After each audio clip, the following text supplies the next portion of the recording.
Mene Otca i Syna i Svätého Ducha. Amen. Christos voskrese, vo istinu voskrese. Kristus slávne vstal z mŕtvych, naozaj vstal z mŕtvych. Drahí bratia a sestry, myslím, že tak najviac našu dušu ničí taký v dnešnej dobe taký duch nespokojnosti, duch takého ako keby nespokojnosti s niečím, čo nie je tak, ako my chceme v našom živote. Počas dňa, v práci, doma, v rodine. Ten duch nespokojnosti, on je aj proti našej duši, proti našej spáse a je aj proti nášmu zdraviu. Lebo on tak tým nepokojom alebo takými nedobrými myšlienkami postupne ničí aj naše zdravie.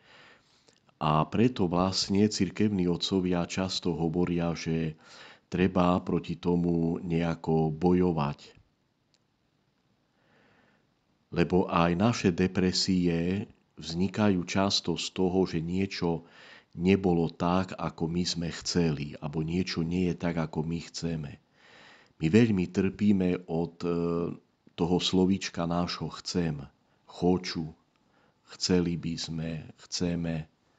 Hej. A človek začína byť aj duchovne, duševne závislý od toho, čo chce.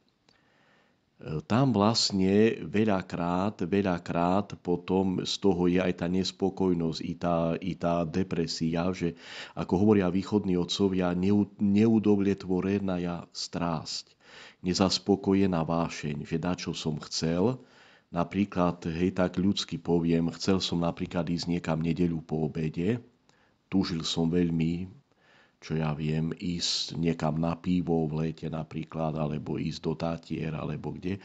A prišla neohlásená návšteva. Už tá moja túžba, ktorú ja som chcel, bola neuspokojená a prichádza z toho smútok. Alebo iné veci, taký cieľ som mal, niekto sa chcel stať riaditeľom v zábode, niekto chcel byť starostom v dedine, nepodarilo sa. Môže ísť z toho byť taký smútok. A práve cirkevní otcovia hovoria, že ten smútok môže prerásť v depresiu, v také sebapojedanie, sebaobviňovanie či obviňovanie iných. A práve ten smútok možno premôcť tým, že začnem za ten smútok ďakovať. Sláva Bohu, že nie po mojemu. Sláva Bohu, že nie je podľa môjho. Ďakujem Otcu i Synu i Svätému Duchu. Tým sa odputávam od toho smutku, zároveň sa odputávam aj od zlého ducha.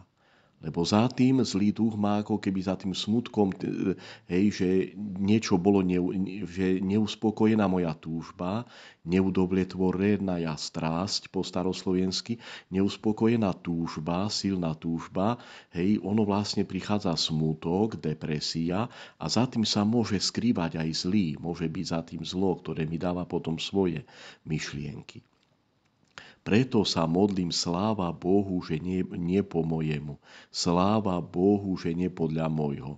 Môžem sa tak modliť za volantom, doma, v práci, dačo mi šéf nie tak povie, alebo zmení mi, alebo mi nedá dovolenku napríklad, alebo iné veci, niečo som plánoval, nevyšlo, mohlo dieťa ochorieť.